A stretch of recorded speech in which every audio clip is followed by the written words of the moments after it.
Naive, Cara. First of all, I'd like to put forward sincere apologies for my butchering of Welsh names and their pronunciations. So, very sincere apologies on that. I am not a native Welsh speaker, I am a native Irish speaker. Apologies yet again. Now, as we continue on to part two, the next chapter is going to be entitled Irish Druids. Now, bear in mind that was published back in the 1890s at the dawn of the Celtic revival in Ireland. Now, you have to keep in mind on this because, archaeologically speaking, things were very infantile at that time, and they were trying to bring forward a lot of theories. So, hopefully, we might learn something out of this. We might have to reject some things, but just keep an open mind as we go along. Thank you. Turning to Irish Druidism, we may discern a meaning when reading between the lines in Irish MSS. But the mystery is either not understood by the narrators or is purposely beclouded so as to be unintelligible to the vulgar and remove the writers, more or less ecclesiastics, from the censor of superiors in the Church. Elsewhere in the chapter upon God's history, as seen in lives of Irish heroes and founders of tribes, is made the medium for the communication in some way of esoteric intelligence. If the Druids of Erin were in any degree associated with that assumed mythology, they come much nearer the wisdom of British Druids than is generally supposed, and were not the common jugglers or fortune-tellers of Irish authorities. As the popular Professor O'Curry may safely be taken as one leading exponent of Irish opinion upon Irish Druids, a quotation from his able lectures will indicate his view. Our traditions, says he, of the Scottish and Irish Druids are evidently derived from a time when Christianity had long been established.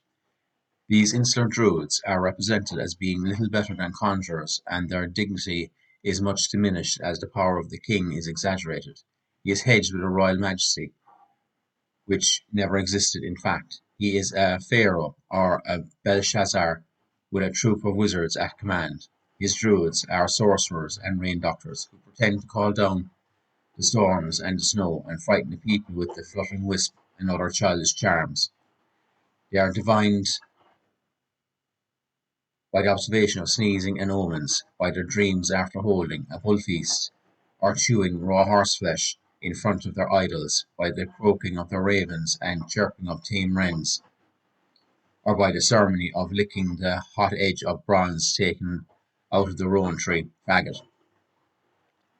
They are like real Indian medicine men,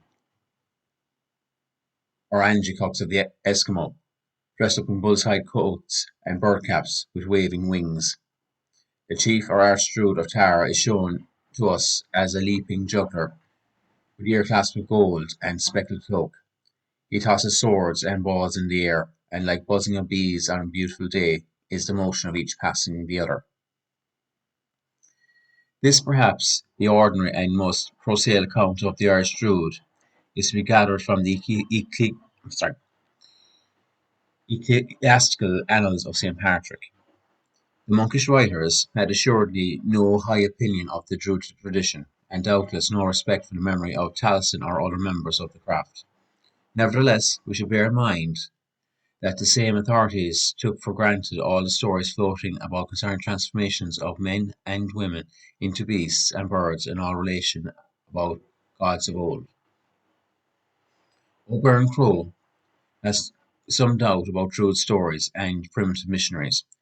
He finds in the hymn of St. Patrick the word Druid but once mentioned, and it is absent alike in Brokawn's Life of St. Bridget and in Coleman's hymn, Through Irish Druidism. Says he, Irish Druidism never attained to anything like organisation, still its forms and practices, so far as they attained to order, were in the main as those of Gaul. Those Christian writers admitted that the Druids had a literature. The author of the Lecan declared in St. Patrick at one time burnt 180 books of the Druids. Such as example, he said, set the converted Christians to work in all parts until, in the end, all the remains of Druidic superstition were utterly destroyed. Other writers mention the same fact as the burning of heathen MSS. Certainly no such documents had, even in copies, any existence in historic times, though no one can deny the possibility of such literature. The Welsh, however, claimed possession of Druidic works. Both the earliest of these date from Christian times, bearing in their composition biblical references, and by experts are supposed to be of any period between the 7th and 12th centuries. 𝕴𝖗𝖎𝖘𝖍 dates the earliest Breton bards from the 6th century. Other French writers have seen them later. At the same time, it must be allowed that the early Irish MSS, which all date since Christianity came to the island, contain references of a mystical character which might be styled druidical. Most of the Irish literature professedly treating of historical events have been regarded as having covert allusions to ancient superstitions, the individuals mentioned of being a mythical character. A considerable number of such references are associated with Druids, whatever they were thought to be then. Miracles were abundant, as they have been in all periods of Irish history. The deity, angels, the spirits of the air and elsewhere are ever at hand to work a marvel, though often for little apparent occasion, as the performances of saints are precisely similar to those attributed to the Druids. One is naturally puzzled to know where one party quits the field and the other comes on. A large number of these references belong to the Fenian days when the Tuatha Druids practiced the reported unholy rites. Thus, 𝕴𝖃 was the father of the wife of the celebrated Fenian leader Fionn McCool, or Fionn Bosinga, slain at Abra on the Boyne. But Mac Umar, was a Druid who confronted St. Patrick. St. Bridget was a daughter of the Druid 𝕴𝖃. The Druid Cacker foretold that the race he loved would one day migrate to the west. In the Nian's prayer it is written, "We put trust in St. Patrick, chief apostle of Ireland. He fought against hard-hearted Druids." As told by T. O'Flanagan, 1808, King Thaddi, father of Oisin, was a Druid. Erne was called the Isle of Learned Druids. Plutarch relates that Claudius, exploring, found an island near Britain, an order of magi reputed holy by the people. Tradition says that the Partholon from Greece brought 3 Druids with him. These were 𝕲𝖼s, 𝕲𝖼s, and 𝕴𝖃. It is that observes O'Curry, if we seek the etymological meaning of the words intelligence, knowledge, and inquiry. The Nemedians reached Ireland from Scythia, but were accompanied by Druids, who, however, were confounded by the Fomorian Druids. At first the Nemedians were victorious, but the Fomorian leader brought forward his most powerful spells, and forced the others into exile. Wothach, Nemed's grandson, retired with his clan to northern Europe or Scandinavia, where they made themselves perfect in all arts of divination, Druidism, and philosophy, and returned after some generations to Éireann under the name of the Tuatha Dé Danann. The last were most formidable Druids, though overcome in their turn by the Druids invading legions from Spain. There were Druids' hills at Uisneach, Westmeath, from Clogher of Tyrone. The Dree were wise men from the east. 𝕴𝖃 Mac Ullugher, archdruid of King Mac Niall, became a Christian convert. The Battle of Moira converted the monkish writers to have taken place in 637, decided the fate of the Druids, and yet the Four Masters relate that as early as 927 BCE, where existed Mur Olvan, or the City of the Learned, or Druidic ceremony. Macrack, a Leinster Druid, told Conchobar, king of Ulster, something about which thus narrated. There was a great convulsion. "What is this?" asked Conchobar to his Druid. "What great evil is that perpetrated this day?" "It is true indeed," said the Druid. "Christ, the Son of God, is crucified this day by the Jews. It is in the same night he was born that you were born, that is, on the 8th of the calends of January, though the year was not the same."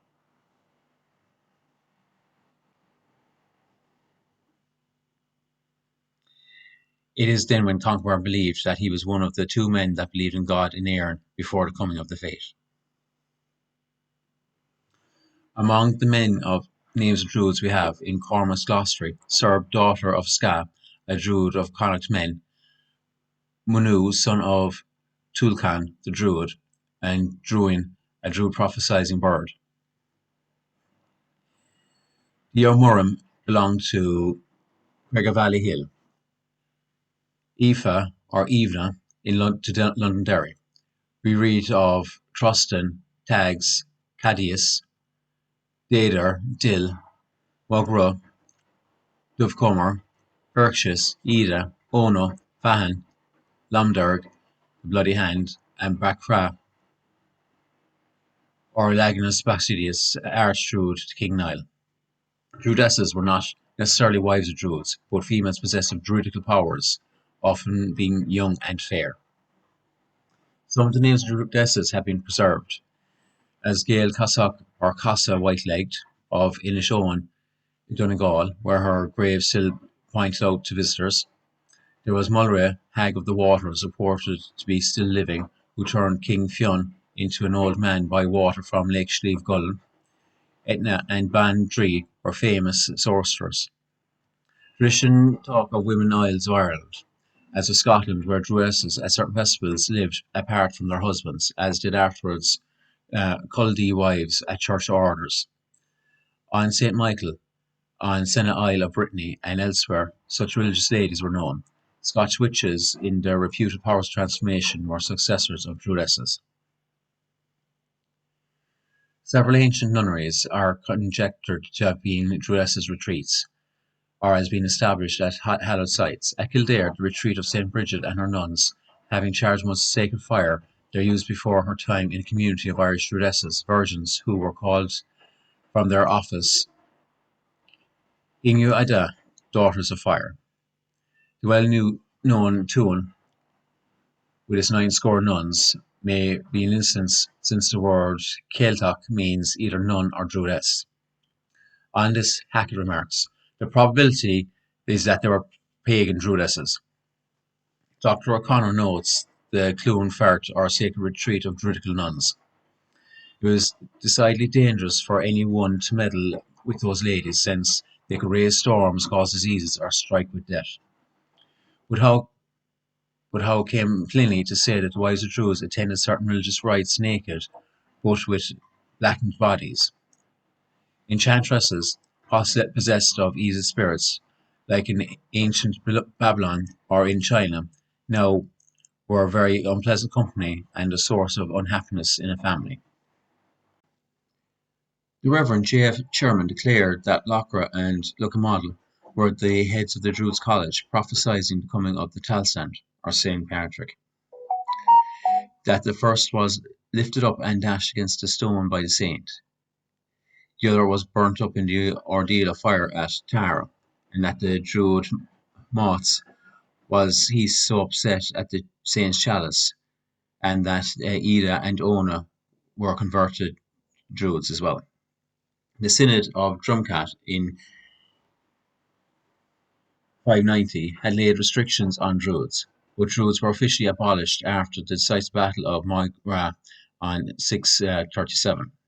Bilingual inscription of Killeen's Cormac 4, where Druids, or 4 true Druids, was said to refer to Dubtak Macnul as one of the 4 of he had been baptized by Patrick.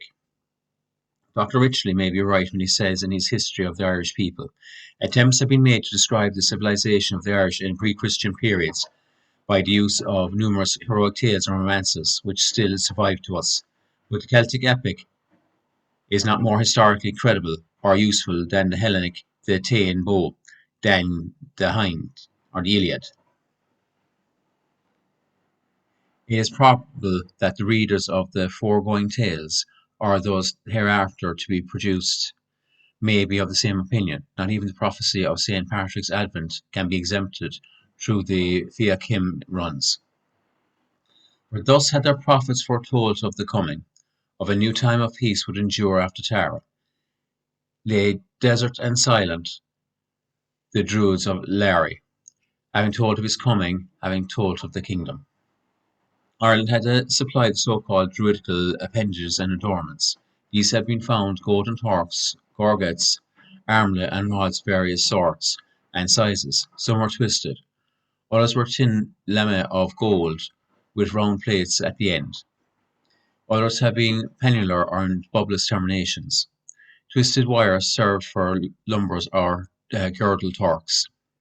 A twisted line of gold picked up at Ballycastle weighed 22 ounces. Gorgets had seen only in Ireland and Cornwall. The dying gladiator in Rome has a twisted torque about his neck. The gold mines of Wicklow doubtless furnished the precious metal as noted in Senchus Moore. Pilney refers to golden torques of Druids.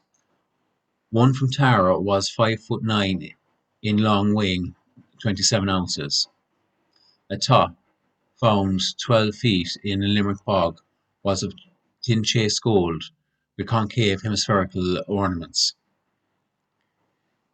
The Ian Morn, or breastplate, would contract on the neck if the judges gave a false judgment. The crescent ornament of the Irish 𝕴𝖗𝖎𝖘𝖍, or a sacred ship, answering to Taliesin's corwig, gulden or glass boat. An armelia of 15 ounces was recovered in Galway. The glass beads, cylindrical in shape, found in Dunworley Bay, Cork, had said Lord Lunsborough, quite a Coptic character. The Druid glass is 𝕴𝖗𝖎𝖚 in Welsh, 𝕴𝖗𝖚 in Irish. The Dublin Museum Irish Academy collection contains 300 gold specimens. Many precious articles have been melted down for their gold. The treasure trove regulation have only existed since 1861. Lunettes are common. The Druids' tiaras are semi-oval on tin plate highly embossed. The golden breastpins del Gore are rare. Some are solid, others hollow. Fibulae, bear cups, torcs are often spiral. Bula are armlets of lead covered with thin gold. Circular gold plates are very thin and rude. Pastoral staff, like pagan ones, have serpents twisted round them, as seen in the Cashel pastoral staff. Professor Curry says, some of our old glossarists explain the name Druid by dotus, learned, and fili, a poet, as a lover of learning. But Cormac MacCullen in his glossary derives the word fili from fi, venom, and li, brightness, meaning that the poet's satire was venomous and his praise bright or beautiful. The Druid in his simple character does not appear to have been ambulatory, but stationary. He is not entitled to any privileges or immunities as such as poets and Bretons or judges enjoyed. He considers that Druid's wand was of yew, and that they made use of own writing. He names two Druids as Brian, Tucker, Tuckeraba, Bob, Maca, and Morrigan, considering Enoch and Ignatoch among Februals, Ur, Ether, and Amergin as Milesians. For an illustration of Irish Druidism, reference may be made to the translation by Hancock and O'Mahony of the Senchus Mór. Some of the ideas developed in that Christian work were supposed traditional notions of earlier and Druidical times. Thus we learn that there were 8 winds, the colours of which were white and purple, pale grey and green, yellow and red, black and grey, speckled and dark, the dark brown and the pale. From the east blows the purple wind, from the south the white, from the north the black, and from the west the pale. The red and the yellow were between the white wind and the purple and company. The thickness of the earth is measured by the space from the earth to the firmament. The 7 divisions from the firmament of the earth are Saturn, Jupiter, Mercury, Mars, Sol, Luna, Venus. From the moon to the sun is 244 miles, but from the firmament to the earth 3024 miles. As the shell is about the egg, so that the firmament around the earth. The firmament is a mighty sheet of crystal.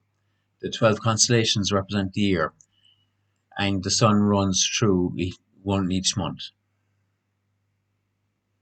We are also informed that 𝕴𝖗𝖎𝖘 was a female author of wisdom and prudence amongst the men of Éireann.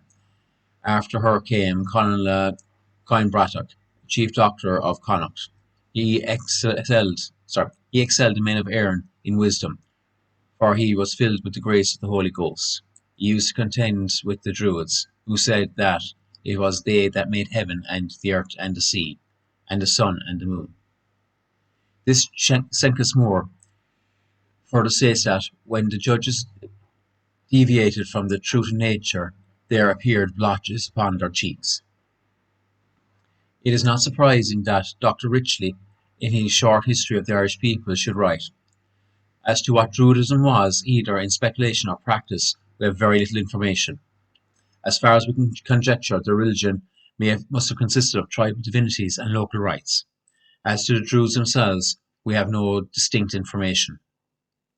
He is not astonished that authors, from the reaction, are now found to deny the existence of Druids altogether. He admits that, at the reputed time of St. Patrick, the Druids seemed to be nothing more than the local priests or magicians attached to the several tribal chiefs, perhaps not better than the medicine men of North American Indians. As that period was prior to the earliest assumed for the Welsh Taliesin, one is at a loss to account for the great difference between the two peoples, then so closely associated in intercourse. The opinion of the able O'Brien Crowe is thus expressed. After the introduction of our Irish irregular system of Druidism, which must have been about the 2nd century of the Christian era, the Fili, or bards, had to fall into something like the position of the British bards. But let us examine our older compositions, pieces, which have about them intrinsic marks of authenticity, in which we shall be astonished to see what delicate figure the Druid makes in them. On the supposition that Druidism had not time for development before the arrival of the saint, he accounts for the easy conversion of Ireland to Christianity. It is singular that the Taliesin should mention the sun as being sent in a coracle from 𝕘𝖍 to Arkle or Arklow in Ireland. This leads Morgan to note the solar drama performed in the neighbourhoods of Bort, Wales and Arklow, Ireland. Author Clive thought it was not improbable that Ireland, and not Britain, as Caesar supposed, was the source of Gaulish Druidism. Anglesey, says he, would be the most natural site for the British Druidical College. This suspicion once raised, the parallel case of St. 𝕗𝖍 occupying Iona with his Irish monks and priests when he went upon his missionary expedition to the Picts occurs in mind. Assuredly, Iona was a sacred place of Druids, and hence the likeness of the cultists of the older tenants of the isle. Clive believed the civilization of Ireland was not due to the Celt, but to a darker race before them. In Druidism he saw little of Celtic character, and that all of what was noble and good contained in the institution was in some way derived from southern and Uscrian sources. May not be the same be said for Wales? They are the true Welsh, those of the south and southeast are certainly not the light Celt, but the dark Iberian, like the darker Bretons and northern Spanish. Martin, who wrote his Western Islands in 1703, tells us that in his day every great family in the Western Isles kept a Druid priest, whose duty was to foretell future events and decide all causes civil and ecclesiastical. Dr. Weiss said, in the Book of Deer we meet with Matadan, the Brehon, as a witness in a particular case. The laws found in the legal code of the Irish people were administered by these Bretons. They were hereditary judges of the tribes and had certain lands which were attached to the office. The successors of this important class are the sheriffs of the counties. The learned John Toland, born in Londonderry 1670, who was a genuine patriot in his day, believed that in his country's Druids. In the Hebrides also he had found harpers by profession and evidence of ancient Greek visitants. In Dublin he observed the confidence in augury by ravens. He contended that when the ancients spoke of Britain as Druidical, they included Ireland, for Ptolemy knew Éireann as Little Britain. He recognised Druids' houses still standing, and the heathen practices remaining in his country.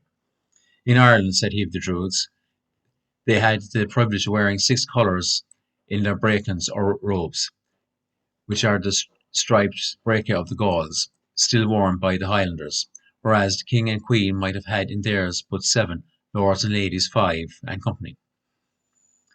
He had no doubts in their sun worship, and of Arborus, the Druid friend of Pythagoras, being from his own quarters.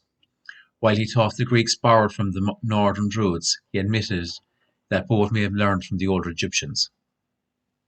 Rhys, a wise and prudent man, is not willing to abandon the Druids because of the absurd and most positive announcements of enthusiastic advocates, since he says, I, for one, am quite prepared to believe in a Druidic residue, after you have stripped all that is medieval and biblical from the poems of Taliesin. The same with Merlin, and others will echo the sentiment in relation to Irish Druidism, notwithstanding the wild assumption of some of the writers and the cynical unbelief of others. After all eliminations, there is still a substantial residue. One may learn a lesson from the story of Tom Moore. When shown in old Irish MSS, he was much moved and exclaimed, "These could not have been written by fools. I have never known anything about them before, and I have no right to have undertaken in history of Ireland." An old poem runs, 7 years you write under a flagstone in a quagmire, without food, without taste, but the thirst you are ever torturing. The law of the judge is your lesson, and prayer your language, and you will take to return. Your time will be a Druid perhaps. Druid houses, like those of 𝕴𝖗𝖍𝖘𝖍, Bore Island and company, have become more modern oratories of Christian hermits. They are arched conical stone structures with a hole at the top for smoke escape. Tollan calls them little arched round stone buildings capable of only holding one person. They are known as the 𝕴𝖗𝖎𝖚. There is generally in many no cement. The so-called oratory of St. Kevin, 25 foot by 10 and 16 high, has a door to the west.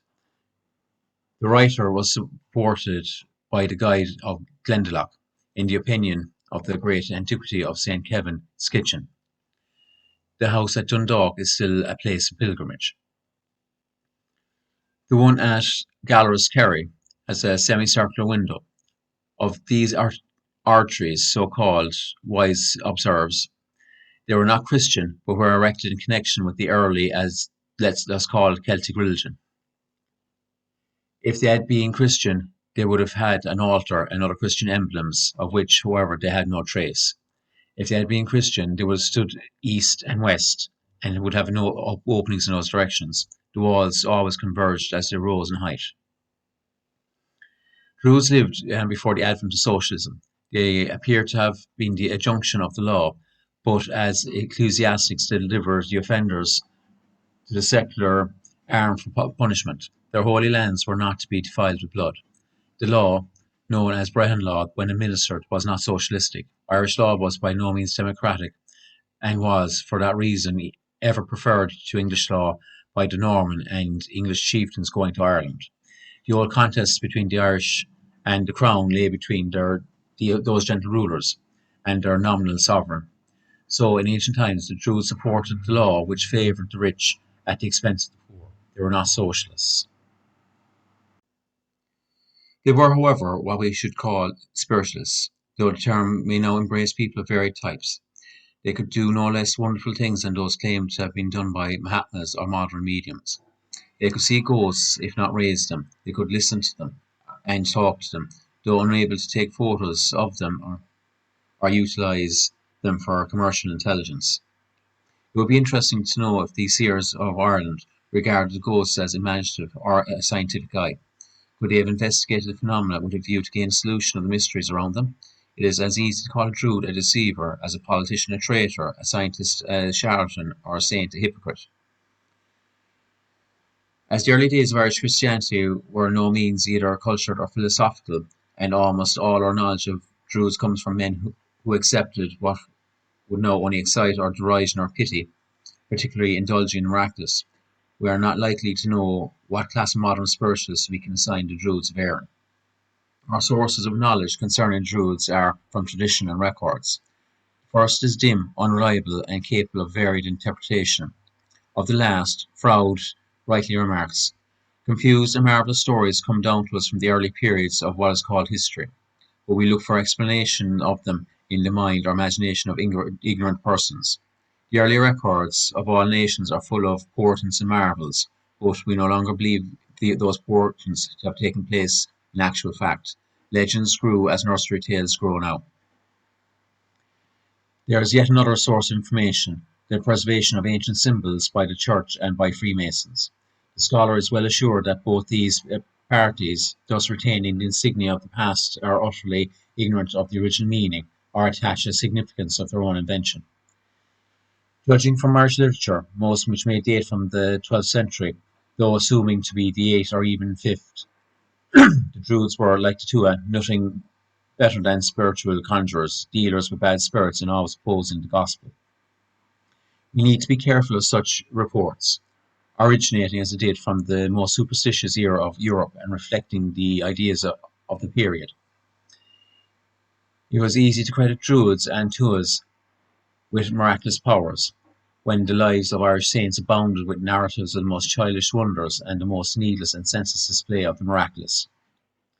The destruction of the Druids through the invocation of heaven by the saints, though nominally in judgment for a league with evil spirits, was not much higher plane than the powers for mischief exercised by the magicians. Such tales fittingly represented a period when demonical possession accounted for diseases and vagaries of human action, and when the fate of our Heavenly Father was weighed down by the cruel oppression of witchcraft. Still, in the many credulous and adventurous stories of the Middle Ages, may there be any real read between the lines which throws light upon the Druids. Traditional lore is somewhat perpetuated. Popular notions were expressed in the haze of words. Lingering superstitions were preserved under the shield of another faith.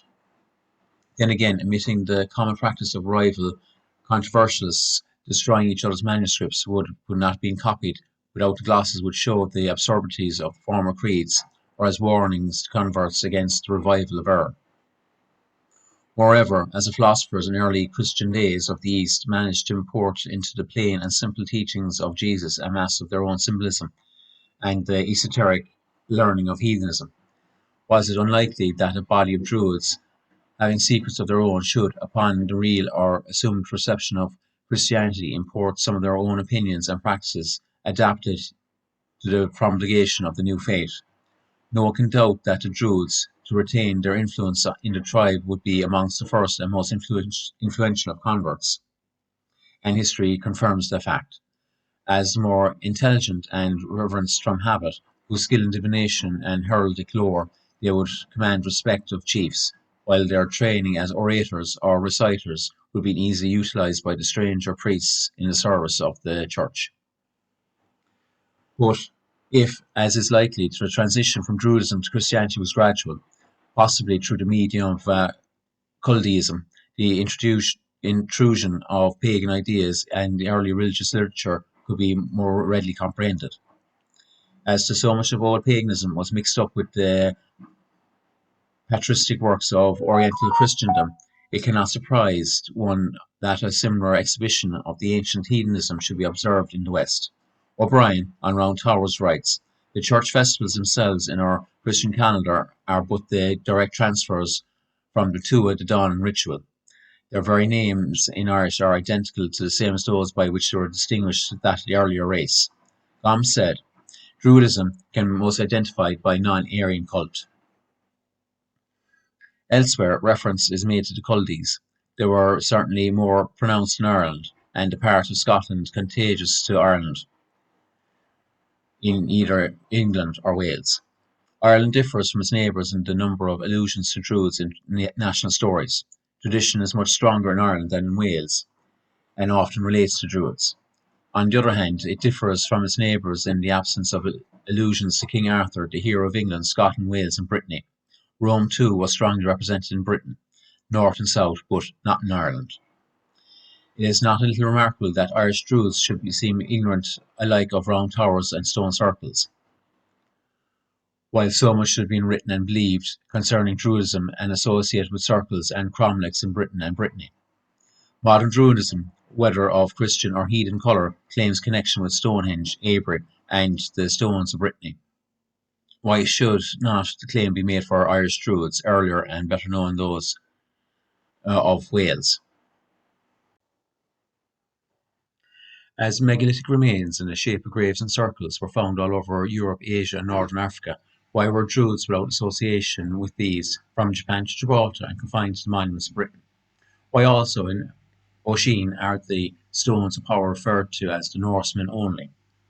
In the Irish epic, the carrying of the bull of Cooley, the 𝕴𝖗𝖎𝖘𝖍 is given a certain honourable precedence before the sovereign. That the Druids exercised the healing art is certain. 𝕴𝖗𝖎𝖍 refers to a manuscript in the library of St. Gall, dating from the end of the 14th century, which is on the back of some incantations written by Irish seers of the 8th or 9th century.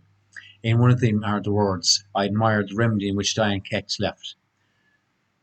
Though a mysterious halo hangs about the Irish Druids, though they may have been long after the serpent worshippers, and even later the round tower builders, tradition confidently asserts their existence on the island, but doubtless credits them with powers beyond those ever exercised. The love for a romantic past is not, however, confined to Ireland, and a lively imagination will often be close to ear for a reasoned, cultured, and philosophical age.